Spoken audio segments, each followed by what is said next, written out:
Football Universe. Pemain ini diberi julukan sebagai raksasa di lapangan hijau karena memang dialah pemain profesional yang terbesar dan tertinggi sampai saat ini. Berikut kisahnya. Please like, komen, share, dan subscribe channel ini jika cerita-cerita sepak bola kami bermanfaat.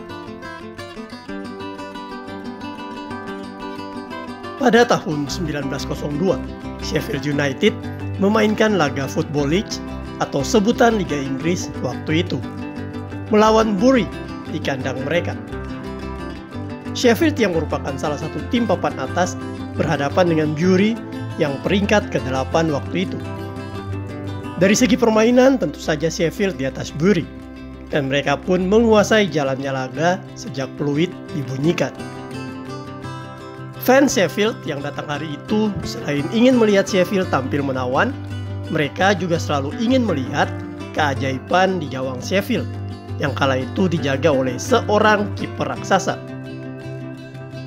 Pernyataan ini tak berlebihan, karena memang kiper Sheffield United ini memiliki badan yang sangat besar. Tingginya mencapai 2,1 meter dan berat badannya mencapai 159 kg. Sehingga dari perspektif lawan, kiper ini hampir memenuhi gawang dengan proporsi badannya. Nama kiper raksasa ini adalah William Henry Foulke, atau yang biasa dipanggil Willy oleh teman-temannya. Willy lahir pada tanggal 12 April 1874 di kota Dowley, Shropshire, sebuah daerah pinggiran di Inggris. Sebagai anak petani, Willy selalu menghabiskan waktunya bermain sepak bola di ladang atau pekarangan rumahnya. Waktu itu sepak bola memang lagi baru berkembang di Inggris, dan hampir semua anak-anak senang memainkannya. Seiring berjalannya waktu, perkembangan tubuh Willy pun tampak jelas lebih besar dari sahabat-sahabat seusianya. Karena itu dia selalu dijadikan kiper oleh teman-temannya. Meskipun Willy adalah anak yang tinggi dan gemuk, tetapi untuk urusan menendang bola, dia sebenarnya cukup baik. Bakat Willy kemudian tersalurkan saat dia direkrut klub sepak bola kecil di desanya yang bernama Blackwall. Di klub ini, Willy muda mulai bermain sepak bola di kejuaraan-kejuaraan antar daerah. Pada tahun 1988, liga sepak bola pertama di Inggris, Football League, bergulir. Dan disinilah sepak bola semakin menjadi olahraga yang digemari pemuda-pemuda Inggris, tak terkecuali Willy. Dia pun giat berlatih agar dapat menembus salah satu tim profesional di Football League. Karena ketekunan dan kegigihannya, maka pada tahun 1894, Willy akhirnya direkrut salah satu tim debutan Football League yang bernama Sheffield United. Pemuda 20 tahun ini sangat senang karena akhirnya dia dapat bermain di Football League. Pelatih Sheffield United ternyata terpesona melihat penampilan Willy sewaktu bersama Blackwell.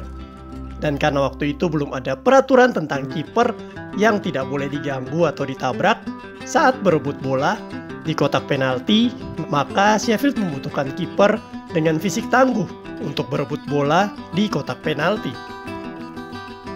Kedatangan Willy tentu saja menjadi berkah bagi Sheffield United. Lini belakang mereka menjadi sangat sulit ditembus lawan. Kebanyakan dari lawan-lawan mereka takjub akan besarnya Willy, sehingga mereka menjadi gentar saat ingin mencetak gol. Beberapa orang juga dibuatnya terlempar saat berebut bola di gawang, saking kokohnya tubuh Willy. Striker-striker kurus memilih untuk menjauh dari Willy dan tak berani merebut bola darinya. Hal ini mendongkrak performa pemain-pemain lain di Sheffield United, dan mereka pun bersaing ketat di papan atas Football League. Pada musim 1897-1898, akhirnya Willy berhasil mengantarkan Sheffield United menjuarai Football League untuk pertama kalinya dalam sejarah mereka. Dalam persaingan dengan 16 tim lainnya, Sheffield United hanya kalah 5 kali dan gawang mereka juga kebobolan sedikit gol. Supporter Sheffield sangat mencintai Willy dan selalu menunggu penampilannya. Mereka bahkan menciptakan chant yang berjudul Who Ate All the Pies, yang merujuk pada badan raksasa Willy. Penampilan Willy yang menawan di Sheffield United ini kemudian membuatnya dipanggil oleh tim nasional Inggris untuk memainkan laga bersejarah di kejuaraan British Home Championship. Di turnamen tersebut, Willy membantu Inggris tampil perkasa saat mengalahkan Wales dengan skor 4-0. Sebelumnya Inggris juga menang 6-0 saat melawan Irlandia. Akan tetapi di pertandingan penentuan, Inggris akhirnya kalah dari Skotlandia 2-1, sehingga Inggris hanya mampu menjadi runner-up. Sepulangnya dari turnamen tersebut, Willy tetap tampil prima untuk Sheffield United. The Blades diantarkannya menjuarai FA Cup musim 1898-1899. Dan ini juga adalah FA Cup pertama yang berhasil diraih Sheffield United. Di musim 1901-1902, Willy lagi-lagi membawa Sheffield menembus babak final FA Cup melawan Southampton. Di pertandingan ini terjadi sebuah insiden, yaitu ketika Southampton berhasil mencetak gol penyama kedudukan, sehingga pertandingan berakhir draw dan harus dilakukan rematch. Willy protes kepada wasit, tetapi tak didengarkan sewaktu di lapangan. Dia pun lalu ke ruang ganti untuk mandi. Tetapi ketika mandi, dia menyadari bahwa ruangan wasit ada di dekat situ. Dan dengan sangat emosi, dia menghampiri wasit, hanya berbalutkan handuk. Ketika mendekati ruang wasit, Willy dihadang petugas keamanan. Tetapi karena badannya sangat besar dan dia dalam kondisi mengamuk, maka dibutuhkan 10 orang petugas untuk memeluk dan meredakan emosinya. Pada pertandingan rematch, Willy berhasil mengantarkan Sheffield menang 2-1 atas Southampton dan mengangkat piala FA kedua mereka. Pada tahun 1905, klub yang baru berdiri asal London, yaitu Chelsea, kemudian membeli Willy dari Sheffield United dengan harga 50 pound sterling. Para pendiri Chelsea sangat terpesona dengan Willy, sehingga mereka pun memenuhi semua keinginannya. Hal ini berbuah positif, karena kehadiran Willy juga menarik sangat banyak penonton. Prestasi Chelsea biasa-biasa saja, tetapi kehadiran Willy membawa keuntungan finansial bagi klub.